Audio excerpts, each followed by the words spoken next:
آج ہم قول صحابی پڑھیں گے، یعنی قول صحابی ہمارے ہاں صحابہ معیار ہیں، معیار حق ہیں۔ صحابہ کیا ہیں؟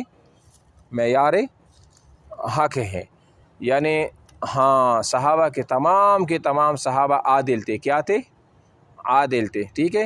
کسی صحابی کے بارے میں ہم اس طرح نہیں کہہ سکتے معاذ اللہ کہ وہ کیا تھے، وہ عادل نہیں تھے، یا اس پر ہم کو تنقید وغیرہ اس طرح وہ نہیں کر سکتے، ٹھیک ہے نا۔ اچھا جی، تو قول صحابی اب یہ پڑھتے ہیں۔ صحابی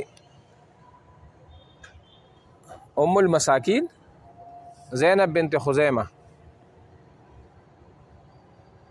زینب بنت خزیمہ، اور ابو المساکین جو تھے نا، ابو المساکین جعفر ابن ابی طالب تھے، ٹھیک ہے۔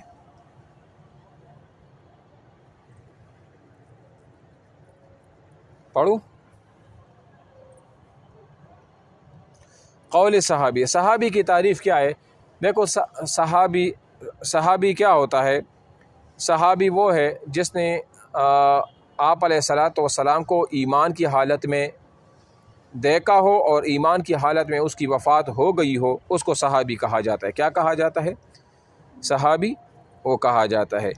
اور وہ لوگ جو آپ علیہ الصلاۃ والسلام کے دور میں تھے اور وہ آپ علیہ السلام پر ایمان لے آئے تھے لیکن آپ علیہ السلام کو دیکھا نہیں تھا، تو اس کو صحابی نہیں کہا جاتا، اس کو کیا کہیں گے؟ تابعی کہیں گے۔ کیا کہیں گے؟ تابعی وہ کہا جاتا ہے۔ جیسے اویس قرنی ہے اور اس طرح نجاشی جو ہے نا، اس کو تابعی کہا جائے گا اس کو، کیونکہ تابعی کا کیا مطلب ہے؟ تابعی کا معنی اتباع کرنے سے، تو چونکہ انہوں نے صحابہ کو دیکھا ہے، صحابہ کی اتباع کی ہے، لیکن صحابی تو صحبت سے ہے نا، کہ جس نے آپ علیہ السلام کی صحبت اختیار کی ہو، آپ کو دیکھا ہو اور آپ کی صحبت آپ کی مجلس میں شریک ہوا ہو، تو اس کو صحابی کہا جائے گا، ٹھیک ہے نا۔ اچھا جی، تو یہ تو آسان ہے۔ اچھا، قول صحابی، کیا صحابی کا قول حجت ہو سکتا ہے؟ تو بالکل ہو سکتا ہے۔ جیسے آپ علیہ السلام کا حدیث ہے کہ ما انا علیہ و اصحابہ، یعنی تم ان چیز کو پکڑو جس پر میں ہوں، میں عمل کرتا ہوں، اور جس پر میرے صحابہ ہوں گے اسی پر آپ کیا کریں؟ عمل کریں۔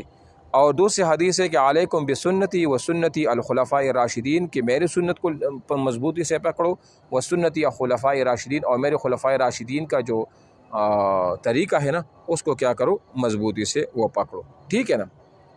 اچھا، پھر اقوال صحابہ کی دو قسمیں ہیں۔ کتنی اقوال صحابہ کی کتنی قسمیں ہیں؟ دو قسمیں۔ اول وہ اقوال جس میں اجتہاد اور رائے کو کوئی دخل نہ ہو، جیسا طریقہ ارشاد ہے کہ لا جمعۃ ولا تشریق الا فی مصر جامع، جس میں رائے کو کوئی دخل نہ ہو، بس ایک قول ہو صحابی کا، جیسا طریقہ یہ قول کہ جمعہ اور ایام تشریق یہ نہیں پڑھی جائے گی مگر مصر جامع میں، مطلب جمعہ وہاں ہوگا جو کہ ایک بہت ایسا مصر جامع ہو کہ جس میں ضروریات زندگی پوری ہو سکتی ہو۔ مثال وہاں پر اسکول ہو، وہاں پر ہسپتال ہو، وہاں پر دکانیں ہو، تو اگر ادھر مسجد ہو تو وہاں پر بندہ جمعہ پڑھ سکتا ہے، ادروائز وہاں جمعہ نہیں ہوتا، ٹھیک ہے نا۔ تو یہ اب دیکھو یہ کیا ہے۔ اچھا، یہ قول صحابی کیا ہوتا ہے؟ قول صحابی کا مطلب یہ ہوتا ہے نا کہ وہ آپ علیہ السلام کی حدیث نہ ہو، جس کو ہم آثار صحابہ بھی کہتے ہیں۔ سمجھ آ رہی ہے؟ میں جیسے کہہ دوں کہ عبداللہ بن مسعود کا قول ہے، حضرت علی کا قول ہے، یا حضرت عمر فاروق کا قول ہے، یا ابو بکر صدیق کا قول ہے، تو اس کو کیا کہیں گے؟ قول صحابی کہیں گے۔ کیا کہیں گے؟ قول صحابی کہیں گے۔ اور اسی کو آثار بھی کہا جاتا ہے۔ کیا کہا جاتا ہے؟ آثار بھی کہا جاتا ہے۔ اور ایسے لفظ کو حدیث موقوف بھی کہتے ہیں۔ ہم نے پڑھا تھا نا خبر موقوف ہو، ہاں جی، تو یہ تقریباً ہاں یہ وہ چیز ہے۔ تو ایک تو یہ ہے کہ جس میں رائے اور اجتہاد کو کوئی دخل نہ ہو، بس ایک قول ہو اس کا، اس میں اس کے رائے اس نے فرمایا اور ہم نے اس پر عمل کر دیا، ایک تو یہ، ٹھیک ہے۔ اچھا جی، حنفیہ اس بارے میں کیا ہے؟ حنفیہ اور اکثر فقہا کی نزدیک یہ حدیث نبوی کی حکم ہے، کیونکہ ظن غالب یہی ہے کہ صحابہ کی یہ اقوال آپ علیہ السلام کی شہادت پر مبنی ہوں گے۔ شوافی کی نزدیک یہ حجت نہیں ہے، یعنی ہمارے حناف کی نزدیک اکثر یہی حجت ہے کہ انہوں نے، ہمارا گمان اور ظن غالب یہی ہے کہ انہوں نے آپ علیہ السلام سے سنی ہوگی تب انہوں نے اس طرح فرمایا ہے، لیکن اتنا ہے کہ انہوں نے اس کی نسبت آپ علیہ السلام کی طرف نہیں کی ہے۔ ہاں، لیکن ہمارا تو حسن ظن یہی ہے ان کے اوپر، ہم یہ نہیں کہہ سکتے ان کے بارے میں کہ انہوں نے اپنی طرف سے یہ حدیث گڑھی ہوگی اور اس کی کوئی اصل نہیں ہوگی۔ بات سمجھ آ رہی ہے نا؟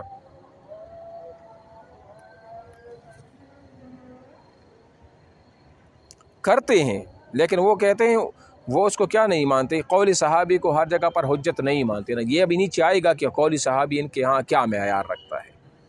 یعنی ہم نے تو یہ کہا نا کہ یہ حدیث نبوی کے حکم پہ ہے نا، باقی وہ مانتے ہیں اس کو، لیکن وہ اس کو وہ درجہ نہیں دیتے جس طرح ہم اس کو احناف درجہ دیتے ہیں کہ یہ آپ علیہ الصلوۃ والسلام کی قول کے حکم میں ہے، کہ جس طرح آپ علیہ السلام کی ایک حدیث ہے نا، تو ہم ان کو یہی درجہ دیتے ہیں کہ یہ بھی ہو سکتا ہے کہ صحابی نے کیا، ہمارا گمان یہ ہے کہ یہ انہوں نے آپ علیہ السلام سے سنی ہوئی ہوگی، لیکن انہوں نے کیا کیا ہے، اس کی نسبت آپ علیہ السلام کی طرف کی نہیں ہو۔ سمجھ آ رہی ہے؟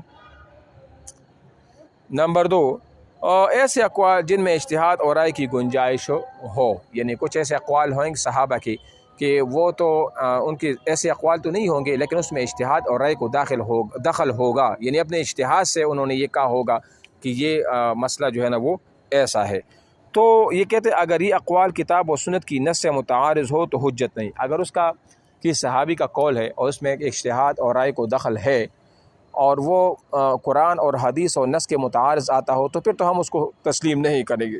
ظاہری بات ہے کہ جب قرآن وہ مقابل میں آ جائے سنت تو ہم قول صحابی کو جس پر رائے پر اور اجتہاد پر مبنی ہو، ہم اس کو کیا نہیں گے، حجت نہیں مانیں گے، ٹھیک ہے نا۔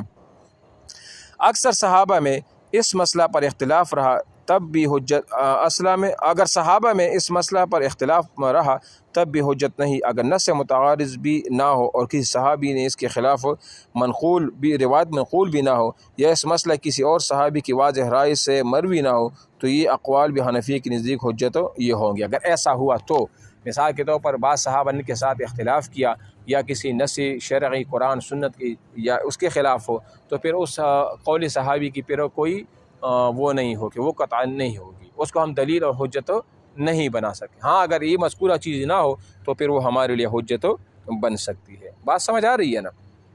اچھا، یہاں پر ایک بات آپ کو بتا دو، یعنی اس کا مطلب یہ ہے کہ اگر قول صحابی قرآن اور سنت کے خلاف ہو، قرآن اور سنت میں کچھ اور ہو اور صحابی کا وہ قول جو اجتہاد اور رائے پر مبنی ہو وہ کچھ اور بتا رہا ہو، تو ایسے اجتہادی اقوال اور ایسی رائے والی اقوال جو صحابہ کے ہوتے اس کو ہم قبول نہیں کریں گے، کیونکہ حدیث میں کچھ اور ہوگا، قرآن میں کچھ اور تھا، تو اس کو ہم حجت نہیں پکڑ سکتے اس سے، ٹھیک ہے۔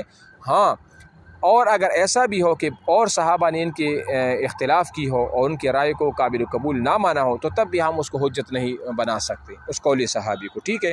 ہاں اگر یہ مذکورہ چیزیں نہ ہو تو پھر ٹھیک ہے، ہم اس سے حجت پکڑ سکتے ہیں اور یہ ہمارے لیے دلیل وہ بن سکتی ہے۔ سمجھ آ رہی ہے نا؟